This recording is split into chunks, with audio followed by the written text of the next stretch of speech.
12.3 불법 계엄 사건을 수사 중인 조은석 특검팀이 내란 수괴 윤석열에게 청구한 체포영장을 법원이 기각했습니다. 특검은 즉각 오는 28일 토요일 오전 출석을 통보했고 불응할 때에는 재청구한다는 방침입니다.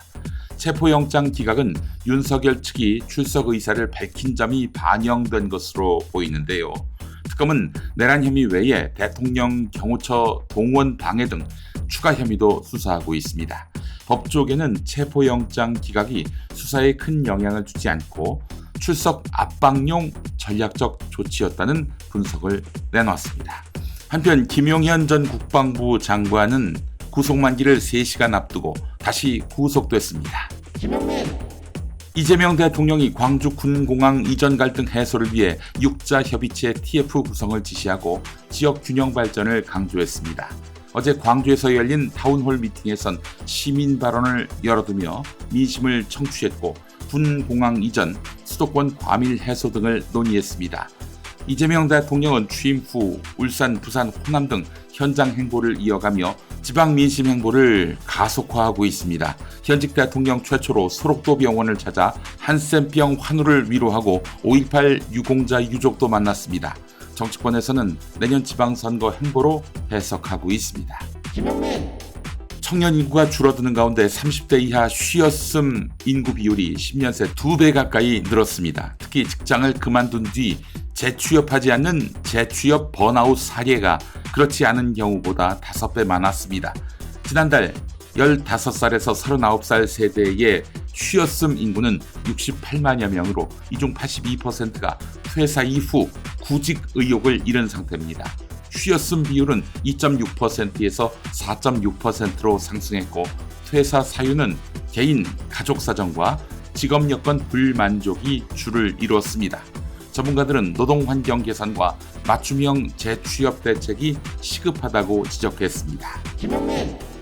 서울 가로수길을 비롯한 주요 상권이 침체에 빠지며 공실이 급증하고 있습니다.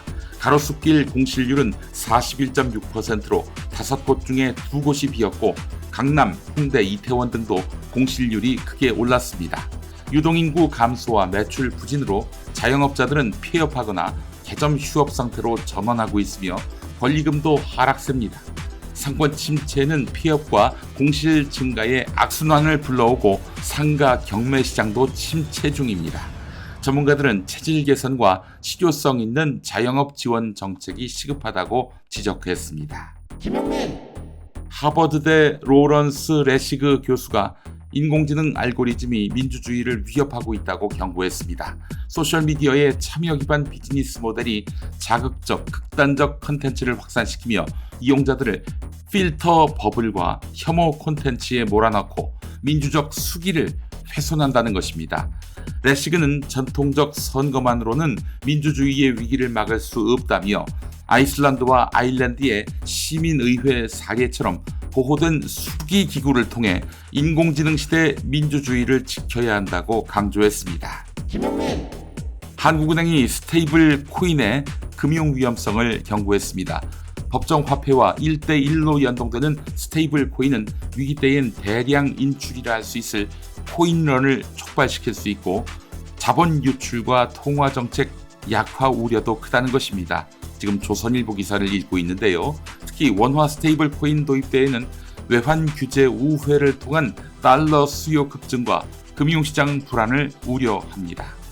미국도 과거 자유은행 시대의 혼란을 근거로 스테이블 코인에 회의적이고 이를 관리하기 위한 법안도 추진하고 있다고 하는데요. 한은은 점진적인 도입과 중앙은행 디지털 화폐 활성화를 우선 검토하고 있습니다.